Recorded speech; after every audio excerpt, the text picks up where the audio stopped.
what's on your mind today?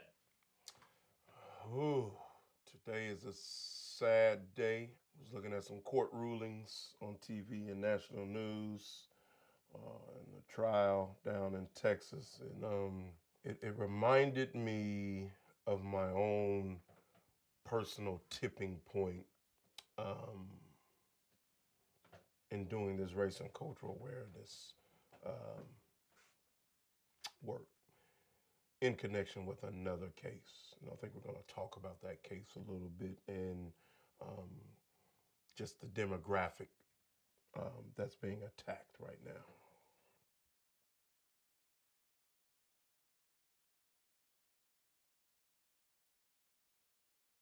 3, 2, 1. Greeting, family. Thank you for coming out and showing up and hanging and banging at the Antoni to Bo show. I'm your brother Antoni Bo, here with you once again. We want to give much love to the Shades of Unity PDX family. Thank you to all the listeners who's going to come out and hang with us to study the ways of life. Hopefully you get something real good to your ear, tingle your ear, and that you may decide to taste more and to feed and nourish on this, what we're speaking about. We'll hit on things, hitting on race and cultural awareness and self-awareness and all those things. But always remember, anything that we're talking about, you got to look at yourself first. I want to think back. I think it was 2012, I think, somewhere in there. And it was this certain national case. And out of all the cases that have come about, with like race being the charge, this case always stuck with me. It always stuck with me. Do y'all remember the case of Trayvon Martin? And there was a fella named George Zimmerman and Trayvon Martin. Trayvon Martin ended up getting his life took in that case during a certain day. He ended up getting his life took. And then the one who took his life was George Zimmerman. And George Zimmerman got acquitted because it was said that where they were at and how they were fighting each other, he was fearing for his life, and he ended up pulling his firearm out, um, and he ended up shooting Trayvon Martin. And Trayvon Martin ended up dying from his injury. Over the years, when I think about that, and I couldn't believe the outcome. And over the years, I always look back on that, and that trial always represented more than just locally what that trial was to me. It really measured to me um, what was the state of affair within the subject of race and culture. It was a good measuring point in America in where we were and how to and really what bothered me most was the cultural awareness piece. If you hear me speak, moreover, if you hear me on camera, if you hear me behind the camera, in the streets, wherever, you will always hear me more than anything else talk about cultural awareness. And so it made me think, here it is, because we lack cultural awareness. My question would be, how is it, let's say when you have a jury, how can we say the words or term a jury of my peers? For that's the law for a jury. You have to have a jury of your peers. But yet, that word peer, who defines peers? If you lack fellowship or lack cultural relationship with me and awareness of culture, of how I function, how I move, how I behave, what is the root of why I do things, what is the fruit of what is at the conclusion of what I do, then how is it that you can claim to be a peer? A peer of what? And I believe a lot of times we get these jury of our peers, and the jury is not peers at all. The jury is going to relate to whatever is in their peer group. And if you have created a climate that culture is not number one, but it is front loaded by race, and then race is defined by these characteristics that you put in these packages, or as I say, a barrel, get a white barrel and a black barrel, and then you throw all these characteristics in each barrel, and then that's how you define race, then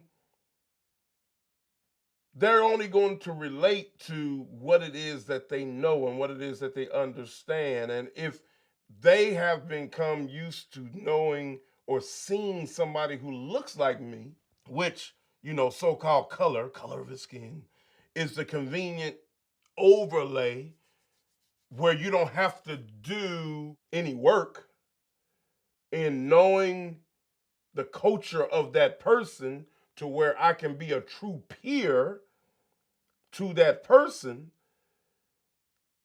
then how do we expect for these outcomes and decisions made by the juries to be one that is going to be responsible?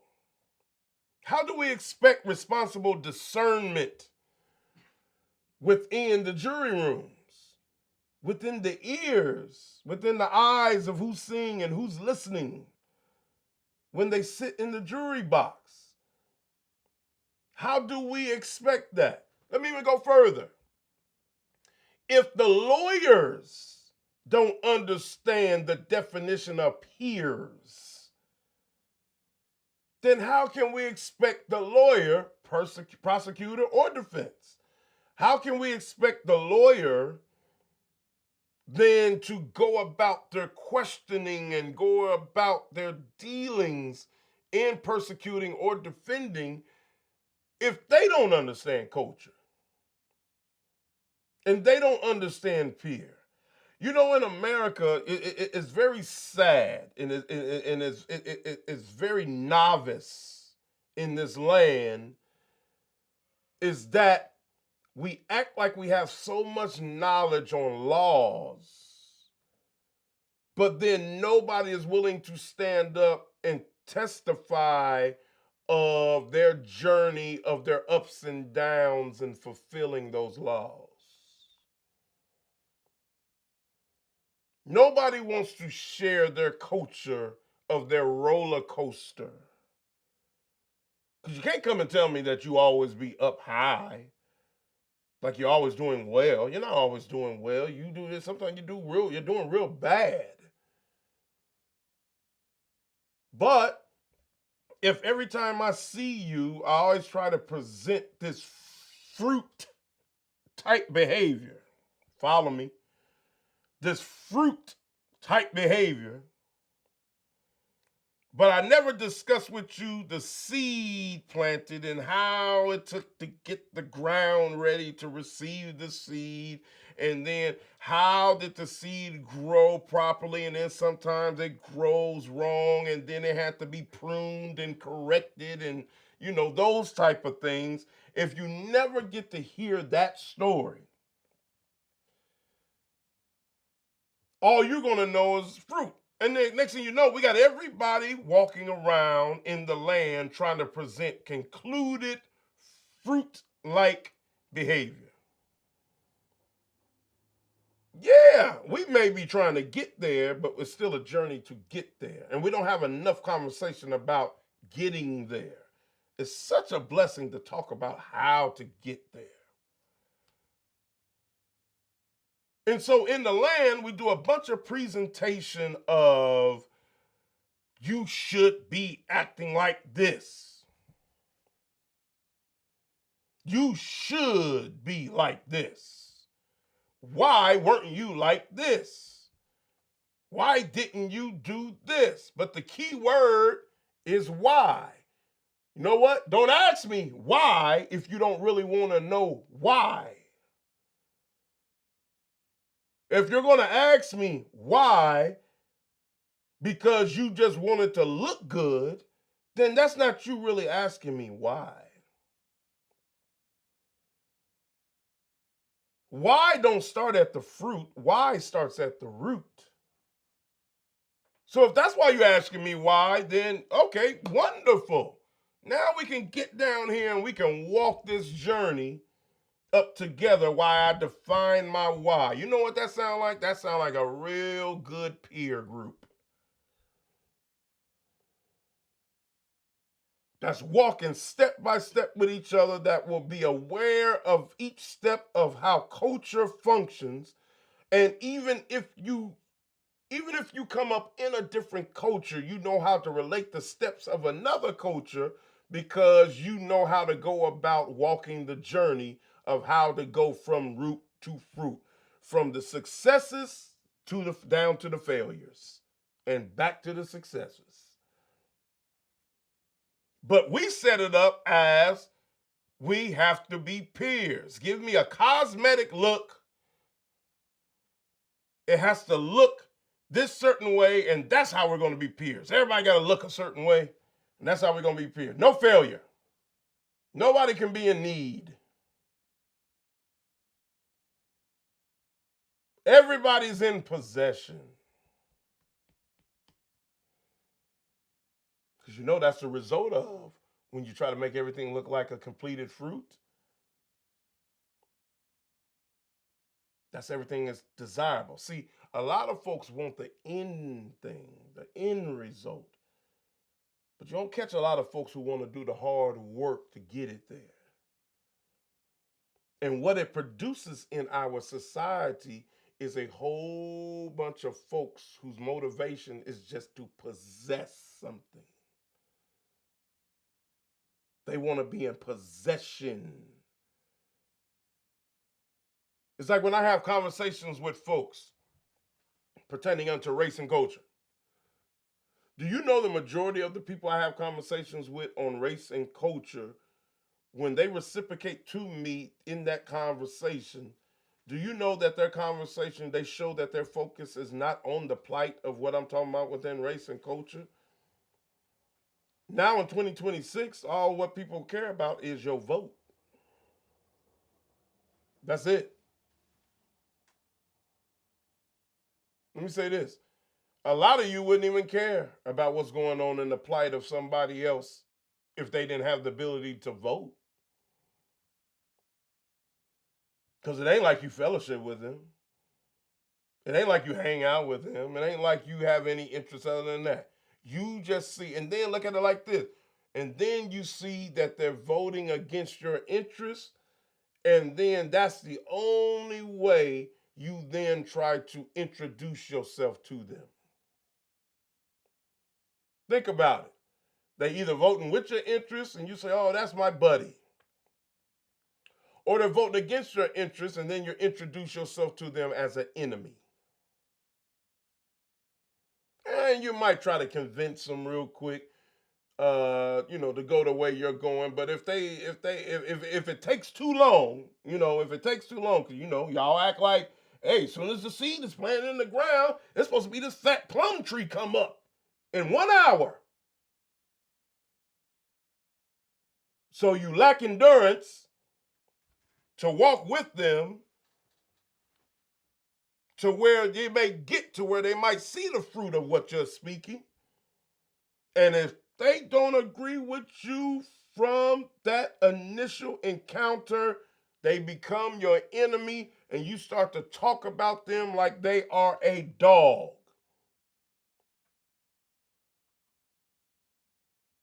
Why? Because the fruit is still growing. You ain't able to possess their fruit.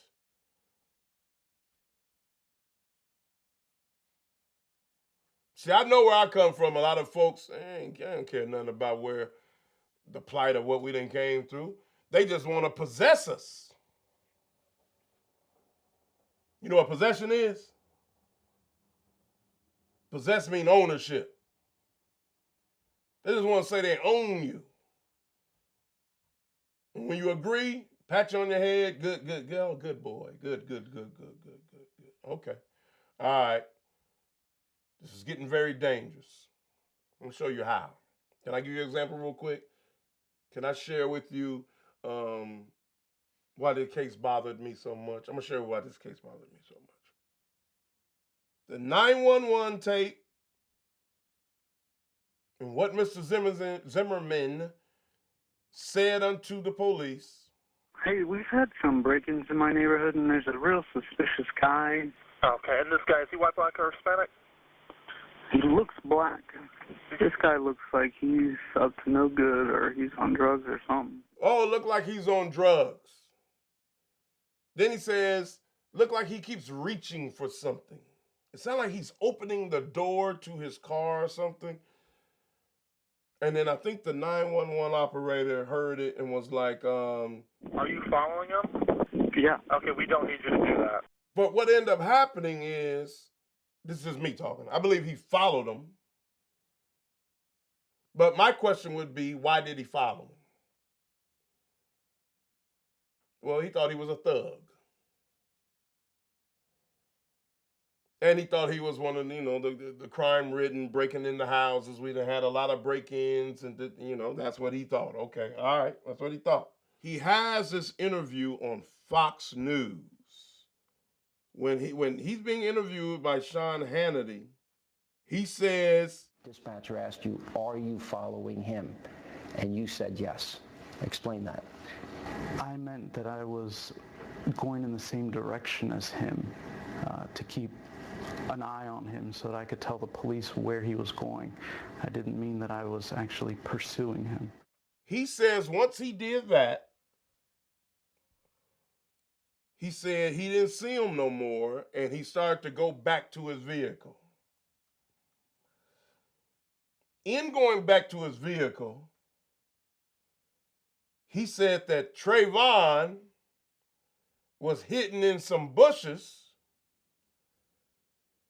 waiting for him to ambush him.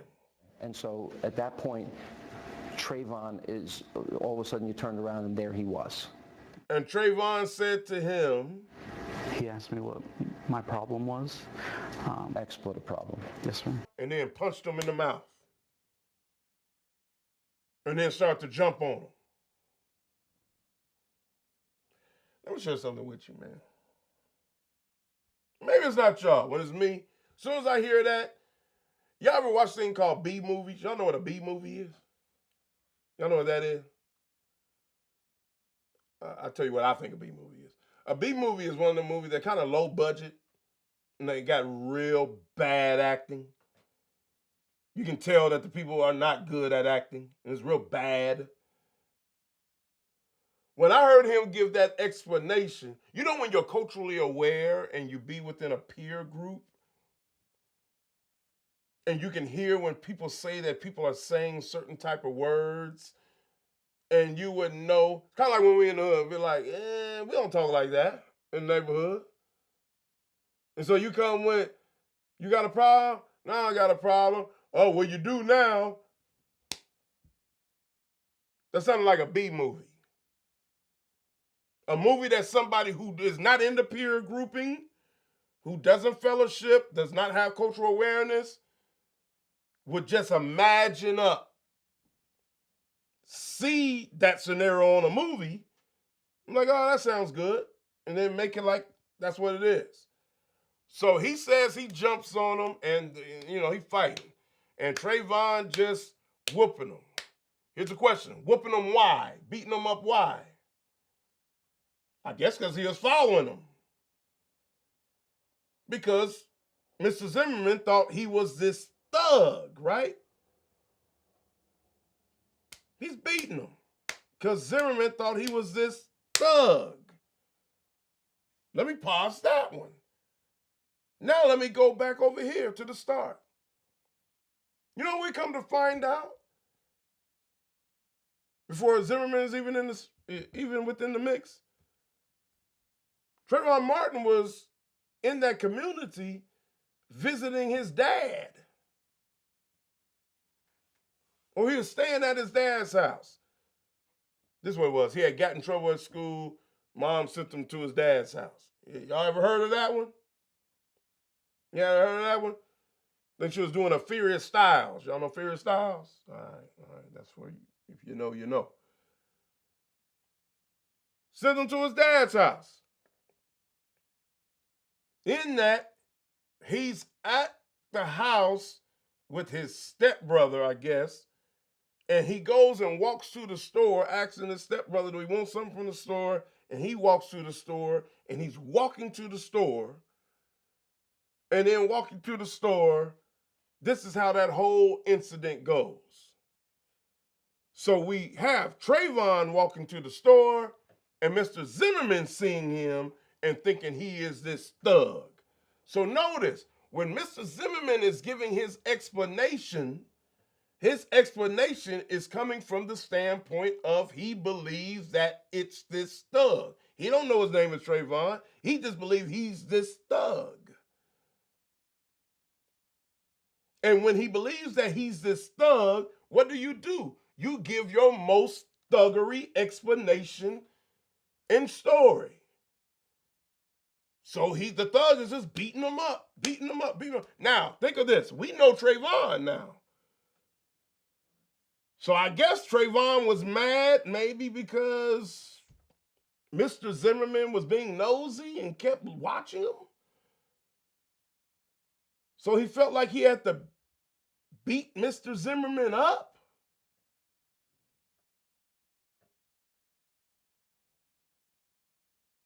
Let me hide. Let me ambush this man. I got to beat him up. Why? For what reason, Trayvon? He being nosy, so I just got to beat him up. You think that sounds silly? No, I get worse. Zimmerman says when he beating him up, he said he beating him up. Trayvon beating him up.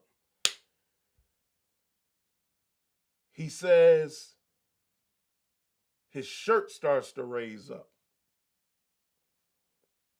And in his waist thing, he has his firearm. When did he first see your gun? After we were on the ground, I shimmied with him on top of me, and it made my jacket rise up. And he being on top of me saw it on my right side. But then Mr. Zimmerman says he forgot he had his firearm. And then he said, again, another B-movie line. At that point, I realized that it wasn't my gun, it wasn't his gun, it was the gun. He said he looked at his firearm, and then Trayvon looked at his firearm, and then Trayvon said to him, he said, "You're gonna die tonight." Mind you, Zimmerman don't know that this dude's name is Trayvon Martin. He think he's this random thug, killer thug.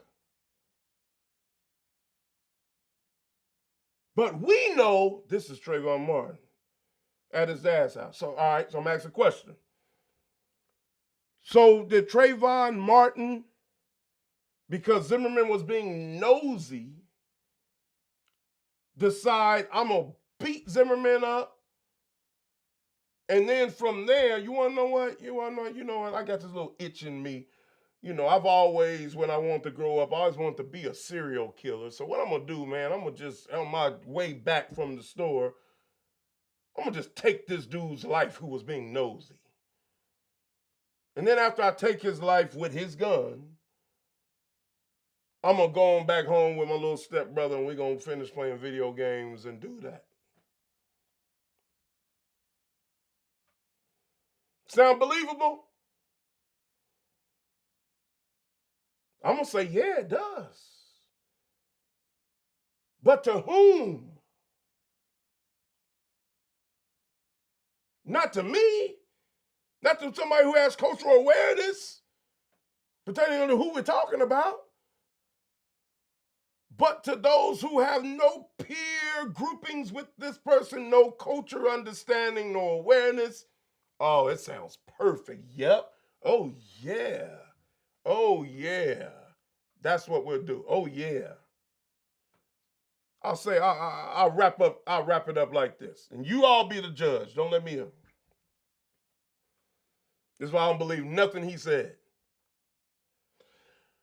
If you say that you think this dude is a thug in your car on the phone, you think this dude is a thug, it's dark,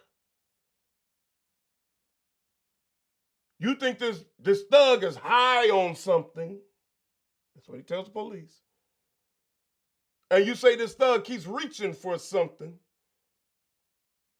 and then you get out the car to follow him, me having cultural awareness and peer understanding, what do you think I'm going to understand and know that you had to get out of that car? You ain't gonna just get out of that car just to pat him on his back. You get out of the car because you got your firearm.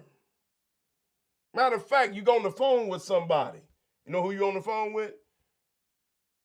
The police. Guess why you call the police? Because they got firearms. And you call somebody who got firearms, and you're going to follow the person, you know you got your firearm. That's my example of just understanding culture. And person not being able just to give stories and say 1 + 1 = 9. No, it don't. It equals 2. But if you already have a predisposition in connection to how you feel like this young, black, out of control, and every little attribute or characteristic he paints the picture of this thug without a name,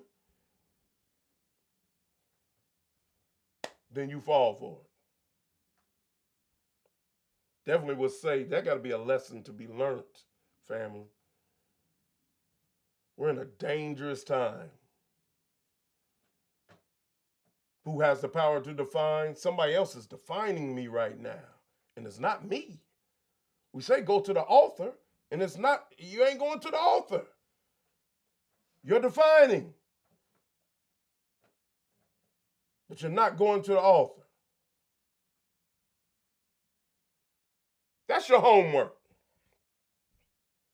Study that case. Bring up the 911 calls and pull up the interview with Sean Hannity and George Zimmerman and watch him tell the story out of his own mouth. And then your one question, this is on your finals, your one question. Here's the question. If it was you and you thought you was dealing with some thug who looked like they was high and looked like they was reaching for something like a weapon, would you have got out of your car without your firearm? Let me know. Then we'll get back on it later. We'll talk about this thing a little later. Remember, can a book be read without ink and paper? You know what the answer is? Yes. How do you do it? You got to go to the author. Hey! Peace be.